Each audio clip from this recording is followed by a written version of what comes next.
الحمد لله والصلاة والسلام على رسول الله وعلى آله ومن والاه وبعد. السلام عليكم ورحمة الله وبركاته. وبلين خو قالي دافي تكان بكجرتنتي ربي سي ولين هاجرات ججلا جواب سي ديري سولي مربادو دوران درسي جيكون صافي ركولي سوشيال ميديا خنرتي gamana fi gamas deemaa jirtutu akka malee nu gaddise callisuufis nu dhibe dubbachuufillee if eeggachaa dubbachuun dirqama waan ta'eef maaliif waa tolchinattis waa balleessuun akka nurraan argamne jechuudha. Gabaasuun jechuu barbaadu obboleessa kiyyaa Khadir Martuu bilbila keetillee si bilbileetiin dadhabe bilbila duurillee si bilbilaatiin hin kaastu bilbila haariyaallee kalammadaa haadha manaa keetii haadha sabaa irraa hin fudhadhe sunillee si bilbileen ture hin kaastu isillee akka nama manguddootti mee yoo si dhagahe jennee isillee gaafanne isilleen akka nuun jettetti gaa obboleessa koo Khadir Martuu abbaa manaa kiyyaa sooshaal miidiyaa kanarratti waan jettuu fi waan guutuu kana dhiisillee jennaan guutumaa guutuutu sooshaal miidiyaa kana uniin dhiisaa haganaan jedhu takka ani waa takka illee hin barreessu hin dubbadhu haganaan jedhu takka nutti illee himte haa ta'u garuu eegas booda illee kunnoo wantoonni ati barreessitu wantoonni ati jettu waan sin madaallee waan sin fakkaanne jechuudha. Kanaaf gaa nuti akka obboleessa islaamatti hawaasa keenya keessatti burjaajii uumaa waan jirtuuf rabbi sodaadhu irraa dhaabbadhu sin jenna. Burjaajiin sababaa keetiin wal qoodiinsi wal arrabsoon wal jibbinsi gamanaa fi gamasii sababaa keetiin waan argamaa jiruuf osoo silaa arraan tanaa si bira jiraadhe telefoona san sirraa hin fuudha waan feetiin hawwata malee yeroodhaaf osoo telefoona guututti firraa dhiistee sooshaal miidiyaa fayyadamuu dhiistee dirqamaatu narra jira dubbatuun maaliif eega sooshaal miidiyaa irra waliin jiraanne fuula rabbii duratti obboleessa keessaniif maal gootanii jee rabbi nu gaafata. unsur akhaaka zaaliman aw mazluumaa jee rasuul sallallahu alaihi wasallam obboleessa keessan kanama miidhaa jiru harka qabaa jee rasuulli khamiidhamaa jirus miidhaa jalaa baasaa nun jee dirqama nurra jira dirqama amantii nurra jira dirqama nuti hundi irraa itti gaafatamnutu jira jechuudha. Kanaaf viidiyoo kana osoo hin jaalatin osoo hin fedhinin gara dalagaa osoo deemuu qabuutiin gattaa'e farraa akkuma agartan hedduu sooshaal miidiyaa irratti laayivii dhufee dubbachuu hedduu baay'ee tokko xiqqeesseetiin jira dhugaan isin hima maaliif dirqama hedduutu natti dhummaate jechuudha. Kanaaf an akka obboleessatti wanni si gorsu mee sooshaal miidiyumaa kanarraa hafuura fudhadhu boqonnaa fudhadhu fayyaan ta'e guddoon maqaa rabbii si kadhadhaan fayyaan ta'e guddoon yoo ati gartee hara galfattee zikrii gootee istighfaara gootee gara salaataa fi soomana keetii ibaadaa keetii yoo deebite qofa dhugaa jirtuun siimaan hara galfannaan kee gammachuun ta'e milkiin ta'e gara rabbii deebi'uu qofa dhiisi kabajaa ummanni kun sii qabu osoo beete guyyaa tokko silaa wanti ati asirratti barreessitu takka tsaaftu hundinuu marraa kudhan itti yaaddee obboleeyyan keetiin mari'attee dubbachuu fi barreessuullee akkasii barreessa sila. Ummanni kun gaafa ati dhukkubsate hagam takka haga sii rakkate osoo beete Oromoon guutuun gandaa fi kutaan osoo hin je'in sablammiilleen osoo hin je'in jechuudha. Amantiidhaan osoo waliin qoodin ummanni Oromoo akka Oromootti sabaa sablammuun akka sabatti akka Itoophiyaatti akka namatti jechuudha akka namoomatti lubbuudhaan nu hafaa jaanii obboleessi keenya jaanii si rakkachaa turan si waywaataa turan sirri na dhaggeeffadhu. Namni galata namaa beeku ummata ofii dhiifama gaafatee waan ummata ofii fayyadu hawaasa ofii fayyaduuf hojjetaa jechuudha. Na dhukkubaa jettee himatee jirta. Namni dhukkubsatu duuba akkana gaafi namni dhukkubsatuu isaa ifitti beeku ani fayyaan sammuun nan qabdu namni ifitti beeku paaswoordii isaa akkamitti beeka walii galaa miti social media fayyadamuus akkamitti beeka? Jechoonni ati fayyadamaa jirtu kun keessattuu gara hawaasa irratti gara ummata keenya gartee kan kutaa adda addaa kan oromummaa walitti qabnu kan lafaa fi lafee walitti qabnu kan amantii walitti qabnu kan sabaa arraan tana namni nama arrabsu of arrabse namni haadha nama arrabsu haadha ofii arrabse sirritti na hubadhu. Dubartii teenya arrabsaa jirta lammaffaa dubartii teenya asirratti qeeqaa jirta daangaa amantii akka malee tarsaasaa jirta. Dhaabbadhu waliin jechuun dirqama ammaan tana yoo dhaabbachuun si dhibu ta'e immoo social meediyaan kun akka sirratti cufamus taasisuu danda'a hawaasni kun beeke.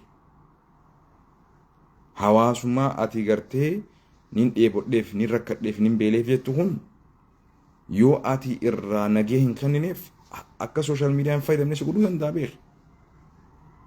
Namni kun hundi yoo riippoorti si godhe sirratti cufamaa beeke. Kana beekuu qabda. Kana beekuu qabda. Hawaasa akkaan si jaalatu ifitti ifin mufachiisin. Haga xiqqoo gartee namni kun xiqqoo fayyaan qabu kininaatu akkan isa godhe jennullee sadarkaa san bira amma uzrii san bira excuse san bira dabraa jirta. Daangaa akka malee tarkaanfachaa jirta. Waan namni dhugaadhaan dhukkubsataan fayyaan hin qabne hin goone godhaa jirta. Gara amantiitiin daangaa akka malee dabraa jirta. Gara hawaasummaatiin daangaa akka malee dabraa jirta. Gara namoomaatiin illee dubartii teenya xiqqeessuu keessatti haadhaa fi haadhawwan keenya ilmaan keenya xiqqeessuu keessatti wantoonni ati tsaafaa jirtu barreessaa jirtu waan sirriitii miti. Dhiisi. Kalammadaa kana gaddisiisu immoo namoota obboleessa keenya Kadiir Martuutiin rabbii sodaadhu jechuu dhiisanii free lawyer akka xabaqaa bilisaa xabaqaa naataa hajii inni ergatetti irra diddibanii inumaa isaaf dubbatan. Come on man. Dhagaye dogoggorri namni badii balleessu gandan qabu amantiin qabu maatiin qabu. Namni gisee waa balleesse akka maatittis itti dubbatan akka gosattis itti dubbatan akka lammittis itti dubbatan akka amantittis itti dubbatan akka namattis itti dubbatan. Haadhatee yoo taatellee abbaa kee yoo ta'ellee yoo dogoggora irra jiraatan dhaabbadhaa jaaniin sirrii miti jaaniin abbaa fedhe haa ta'u. Namni gandummaan si macheessite machii tana keessaa bahin sinjaa rabbi sodaadhuun sinjaa. Ati dogoggorri dalagamaa jiru sitti mul'atu ganaa laganaa dhalataa ganda kiyyaatii fi biyya kiyyaatu si mul'ataa jira jechuudha. You don't know. Rakkoon tuni rakkoo guddoo fiduu akka dandeessu achi tilmaamtee ilaalaan jirtu. Sammuun kee sirri jiraa fi jiru kanarratti if madaali. Kanarratti wal madaalaa jirra immoo sirritti. Dhugaadhaansa uummanni kun uummatuma keenyaa jechuun gaafii natti haa jira jechuudha. Namni dhugaa deeggara malee namaa miti ka deeggaru. Cubbuu dura dhaabbadhaa. Dogoggora dura dhaabbadhaa. Arraan tana wanni isin galmeessaa jirtan fuula rabbii duratti itti gaafatamtan. Maaliif cubbuu duraan dhaabbanne jee rabbi tokko tokko si gaafachuu ta'a. Obboleessa keessan kan miidhamaa jiru, kan namallee miidhaa jiru, isallee miidhaa keessaa baasuu dhiistanii, miidhaa inni itti jirullee dhaabsisuu dhiistanii, inumaa miidhaa saniif akka inni itti fuufu gaaza irratti rabaa jirtan jechuudha. This is disaster. Kuni namoomaa miti. Kuni gosummaadhaallee miti. Namni yoo gosummaadhaafillee qoroqorame, biyyummaafillee qoroqorame, gandaafillee qoroqorame waan gaariidhaan waliif hawwa malee obboleessa ofii ibiddatti darbee jalaan dhaabbatu. Kanaaf ana obboleessa kiyyallee warra jabaadhu siin jiru tokkollee hin dhagehin. Guyyaa qiyaamaa uummanni kun ragaa sirratti bahuu deema. Ragaa siif bahuu miti. Ragaa sirratti bahuu deema. Tana sirriitti hubadhu. Kanaaf obboleessa koo mee xiqqoo gattaa'e tasgabbaa'i. Namalee beekaan ni jiraas jee amani. Suuta deema deero. Qabsaawwanis ni jira namalee amani. Artiistis agarre. Artiistiin yooga akkana ta'u ta'e This is wrong. Kanaaf obboleessa koo hedduus illee achi daangaa dabruu barbaadu dhaabbadhu. Dhaabbadhu. Rabbii kee sodaadhu. Maqaa rabbiitiin si gaafadha. Maqaa Nabi Muhammad alayhi salaatu wasalaam ati akkasitti isaaf bochuu saniin Nabiyyi Muhammad alayhi salaatu wasalaam ruuxii takkittii qaalii qabdu talamada siif hin kennamne tan baastee kannituuf saniin nabiyyii ulfaataa nabiyyii kabajaa qabu ka ati jaalattu jaalallee keenyaa hundaa san alayhi salaatu wasalaam maqaa saniin si gaafadha. Dhaabbadhu dhiisi cufi sooshaal miidiyaa irraa bahi. Gaafa dhugaadhaan na dhukkubaa yoo beete namni isa dhukkubuu beeku waan rakkoo keessa sana qundala guree ni beetaami na dhukkubaa beetaami dhaabbadhu dhiisi dhukkuba ummatatti hin kaasin sababaa keetiin arraan tana obbaliyyan lama ka wal jaalatan kaan si deeggaruun kaan si abaaruun kaan si faarsuudhaan addaan ba'uun hagam takka arraan tana nu dhibaa jira beetaa. Jaarsaa fi jaartiin sababaa keetitti wal dhabaa jirti. Maatii wal dhabaa jira. Hawaasni wal dhabaa jira. Hawaasni immoo jarana. Kadiir martuu walitti nuun fidu. Kadiir martuu addaanis nuun baasu.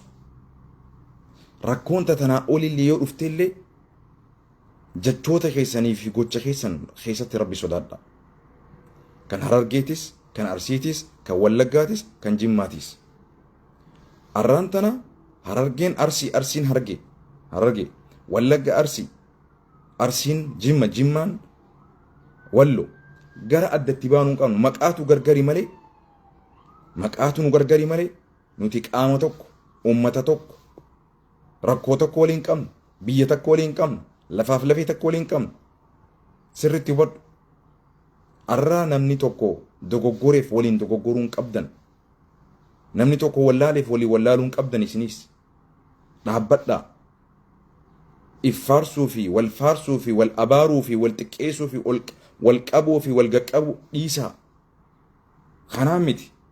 Arra namni kun nama dhuunfaa tokko nama bakka gandaa fi amantii fi sabaa fi sabnoota bakka bu'ee dubbataa jiru miti.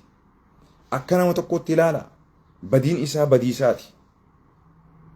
Warri isaaf xabaqaa taatan immoo dogoggora keessa jirtanii tasgabbaawa isaan rabbi sodaadhu jechuu dhiistanii waan biraa keessa seenaa jirtan sirriidhaa miti kun. Kanaaf ulfaadhaa wayyoomaa dubbii tana osoo nurraa cuftanii gaariidha.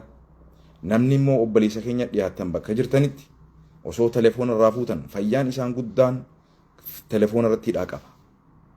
Fayyaan obboleessa keenyaa itti fufuudhaaf nagee argatuudhaaf telefoona irraa yoo inni nageen arganne nageen argatu gurbaan kun telefoona irraa fuudha.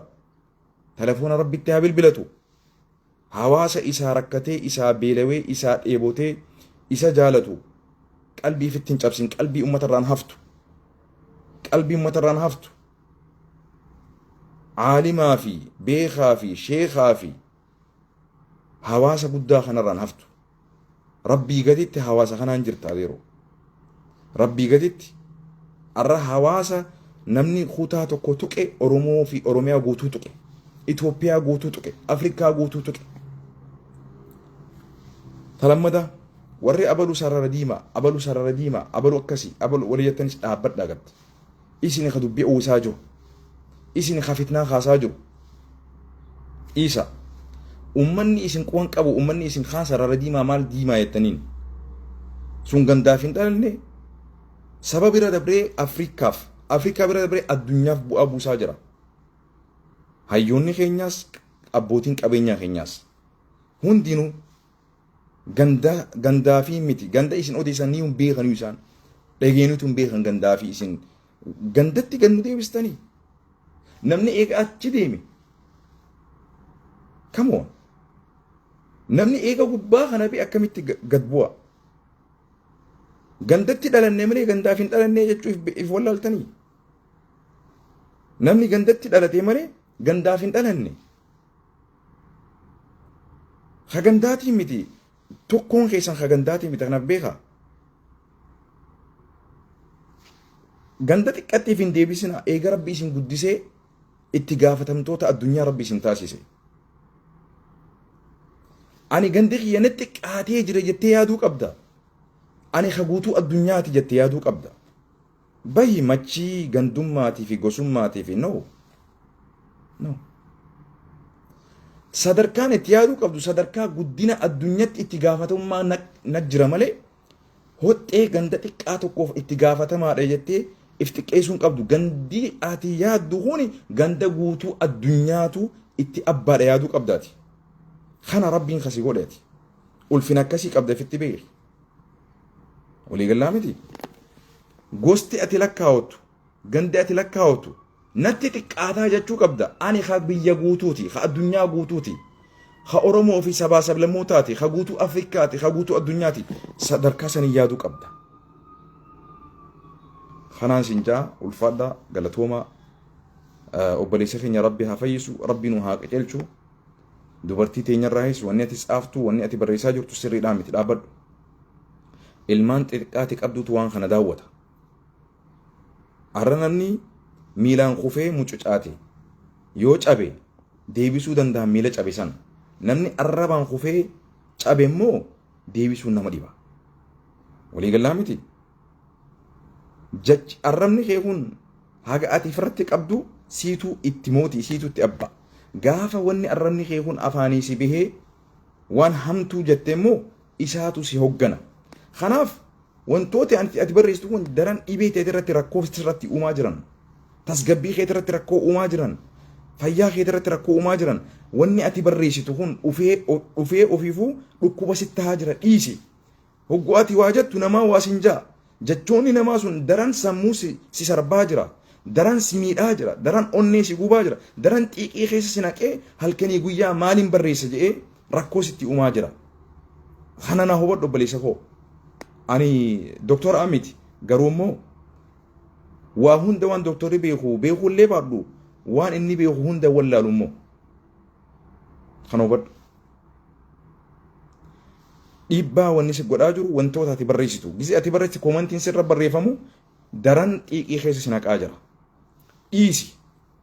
Eega fayyaan qabu jette namni fayyaan qabne wal'aansa barbaaddata. Wal'aansi kee tokko immoo sooshaal miidiyaa irraa ati nagee argatu hafuura fudhatu. Namni fayyaan qabne paaswoordii akkamitti beeka? Namni fayyaan qabne wantoota namni fayyaa qabuu hin yaadanne akkamii yaadattee barreessitaati? Gaafidha. Sun rabbiitu beekaa jechuudha. Kanaaf yoo dhugaadhaan na dhageessu taate, yoo akka obboleessa Islaamatti, yoo akka nama tokko guyyaa tokko gurbaan kun hadiisa hima jettee kana dhageessu taate arraan tanaan si kadhadha maqaa rabbiitiin. Si kadhadhen. Yoo didde immoo hawaasni akkasi jaalatu kun guyyaa tokkotti sooshaal miidiyaa sirra cufuu danda'a. Kana beeki. Nageenyaa jiraadhaa turtii gaarii. Assalamu alaikum warahmatullahi wabarakatuh.